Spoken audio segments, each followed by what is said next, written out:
Bon, il est 9h12, je quitte l'albergue. J'ai bu mes 2 petits cafés et je me suis vu offrir un poncho supplémentaire. L'hospitalière, pendant que je prenais mon café, est venue avec un poncho dans un sachet plastique, quoi, le truc, je vous montrerai ça plus tard. Et elle me l'offre, voilà, c'est assez génial. L'Espagne, c'est vraiment particulier, quoi. On a l'impression des fois que les hospitaliers, les locaux, tout ça, sont pas forcément extrêmement chaleureux. En fait, en vérité, ils sont vachement chaleureux et vachement amicaux, quoi. Et voilà, enfin, j'adore, quoi. C'est juste magnifique. Eh ben, on continue un peu sous la pluie. Il pleut pas énormément pour l'instant, en tout cas, mais il pleut. Quelques petites gouttes fines, c'est censé pleuvoir toute la journée comme ça. Allez, on est parti, on continue.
Bon, sinon hier soir, super soirée, très sympa avec 2 pèlerines et un pèlerin et c'était sympa comme tout et voilà, on a bien mangé. On a bien rigolé aussi parce que les filles étaient très rigolotes, il faut l'admettre. Salut à vous d'ailleurs si vous voyez cette vidéo. Et quoi dire d'autre? Voilà, bon, enfin magnifique endroit, quoi. Très sympa. Alors moi j'ai eu mon dortoir pour moi tout seul, donc assez bien dormi, ce qui explique aussi la levée vraiment très tardive. J'ai bien entendu mes compagnons d'hier soir se réveiller et partir, mais franchement j'étais trop bien dans le lit et j'en ai profité un peu jusqu'à tardivement. Je me suis levé à 8h30, oui, 8h20, un truc comme ça. Bon, bah c'était sympa. En même temps, je me suis couché relativement tard, vers minuit. Donc, bon, enfin voilà quoi. 8 heures de sommeil, c'est bien aussi, quoi. Eh ben, on continue. Et puis, vous voyez le petit soleil là, le petit soleil, pas le petit soleil, mais le petit bout de ciel bleu là, ça a l'air de vouloir persister dans cette voie-là. J'en suis fort aise, je vous l'avoue. Allez, on continue.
Là, je vais pas vous le cacher, j'en ai chié, vraiment. C'était carrément hyper dur. Des rafales à 50 km/h, voire plus. De la flotte, de la boue, des montées. C'était vraiment pas facile. Vraiment pas facile. Bon, là, je suis arrivé dans un village où je vais pouvoir m'arrêter là ce soir. Et c'est vachement bien parce que franchement, j'en peux plus là. Bon, à plus. Bon, ben, je sais pourquoi. En fait, maintenant, l'hospitalière d'hier m'a offert ce magnifique poncho. En fait, c'est parce qu'aujourd'hui, je devais perdre le mien avec les rafales de vent. Là, il s'est envolé. J'ai même pas entendu s'envoler. Juste à un moment donné, je ne l'ai plus vu. Je me suis dit, je l'ai peut-être perdu. Effectivement, il est parti. Il est parti dans les airs. Bien loin, donc voilà. J'ai un poncho pour ma guitare. Et puis, je ferai en sorte de bien l'attacher la prochaine fois. Voilà, c'était vraiment costaud aujourd'hui là. Ça rigolait pas là. On n'était pas, on n'était pas au Club Med là. Waouh, je suis trempé en fait. Je suis trempé. J'ai froid. J'ai les pieds en compote. Ouais, j'ai dû faire une vingtaine de kilomètres, je pense. Enfin, en même temps, difficile à voir. Je vais vérifier, je vous dirai ça tout à l'heure, mais je pense que c'est autour de ça. Voilà, j'ai le pantalon qui est complètement dégueulasse, plein de boue. Enfin, c'est la mierda, comme diraient nos amis hispaniques. Voilà, bon, ben, on va espérer que demain ce sera un peu moins pire et peut-être que, voilà, si c'est demain c'est le même, c'est la même, ben, j'attendrai après-demain parce que je sais qu'après-demain, en fait, ça s'arrête de flotter, normalement. Donc, voilà, ouais, c'était une vraie tuerie aujourd'hui. Voilà, probablement la journée la plus dure depuis le début du voyage. Donc, voilà. Bon, il en faut bien des journées dures aussi, hein, c'est normal. Il faut que ça arrive de temps en temps, sinon c'est pas le chemin. Et bon, enfin, en même temps, je m'en serais bien passé, à tout vous dire. Voilà, bon, ben, je vais me prendre une petite douche, histoire de me réchauffer, et puis me changer, mettre quelque chose de sec. Voilà, allez, à tout à l'heure. Bon, ben, j'en profite, puisque j'ai pris ma douche et que, voilà, je suis au chaud et au sec, pour répondre à des questions, celle de Michel notamment, qui me pose la question sur le bivouac en Espagne. Donc pour ma part, moi, on m'a pas spécialement découragé de bivouaquer. J'ai vu des gens qui le faisaient. Moi, c'est les spots que j'ai trouvé qui n'étaient pas super excitants, quoi. Et puis le prix des albergues, généralement, qui est super bas, quoi. Donc on peut très bien arriver à trouver des albergues entre 6 euros et 13 euros, on va dire. Environ, c'est la moyenne. Donc voilà, la tente, ça implique que bah, généralement le matin, la tente est un peu mouillée, on la range un peu mouillée ou voire un peu humide. Quand on la ressort le soir, en admettant qu'on la ressorte le soir, bon bah ça peut aller encore, mais si on attend 2 ou 3 jours, bah, ça va moisir. Donc voilà, je trouve que ça occasionne beaucoup d'inconvénients. Et puis bon, ben voilà, pour le moment, j'ai encore la chance de pouvoir effectivement me permettre de prendre des albergues parce que mon budget me le permet, quoi. Ben, on n'est pas obligé évidemment d'aller en albergue. On peut très bien bivouaquer si on veut le faire. J'ai vu pas mal de gens le faire sur le bord du chemin, généralement, hein. Ils se mettent pas très très loin, ils se mettent sur le chemin. Ça justifie effectivement le côté pèlerin de l'histoire. J'ai pas vu un seul policier demander quoi que ce soit à qui que ce soit depuis que je suis en Espagne. Donc je pense pas que ce soit plus difficile qu'ailleurs de bivouaquer. Euh, Maintenant, moi, c'est les spots que j'ai pas réellement trouvé. J'ai pas vu d'endroit particulièrement attrayant et suffisamment attrayant pour pouvoir me dire tiens, bah, j'ai envie d'être là. D'une manière générale, dans les villes, bah, c'est pas possible de bivouaquer, donc il faut faire ça avant ou après. Moi, j'ai bien aimé visiter des villes comme Léon, donc j'étais assez content d'être plutôt à l'intérieur du centre-ville, en plein milieu du quartier vivant. Bon, ben voilà, après, c'est une question de goût et de choix. Mais on peut tout à fait évidemment bivouaquer tout le long, tout le temps, voilà, je pense que c'est faisable.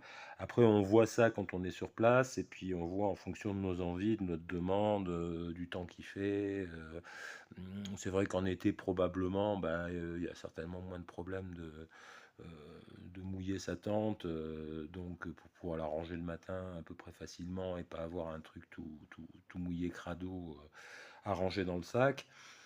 Bon, c'est faisable, voilà. Simplement, moi, j'ai pas trouvé réellement, des endroits suffisamment, attrayants à mon goût, hein. Voilà, c'est toujours pareil, c'est aussi une question de goût, pour me dire: «Bah, voilà, je vais bivouaquer là». Donc c'est vrai que depuis le début de l'Espagne et puis comme je disais, les tarifs des albergues sont extrêmement bas, voilà, à 6 balles, on peut avoir une albergue. Alors, l'albergue, souvent, c'est vrai que c'est un peu bruyant, surtout les grosses albergues du départ comme à Roncesvalles.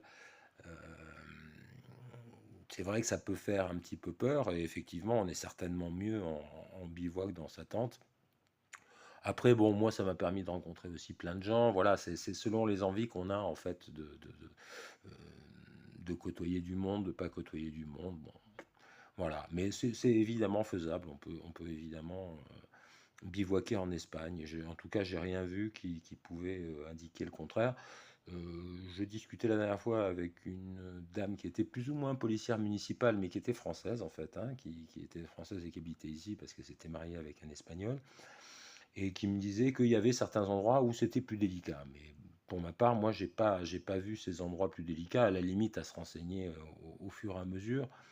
Mais comme je dis, là, voilà, il y a bien souvent, il y a quand même moyen de faire des bivouacs sans que personne ne demandera jamais rien d'ailleurs. Parce que le bivouac, ça consiste à la tombée de la nuit, à monter son camp et au lever du jour à le plier et à repartir. Donc, ce serait vraiment pas de bol d'avoir la Guardia Civile qui viennent à 6 heures ou 7 heures du matin et qui passent par là et qui viennent vous emmerder. Enfin, moi j'y crois pas du tout, quoi.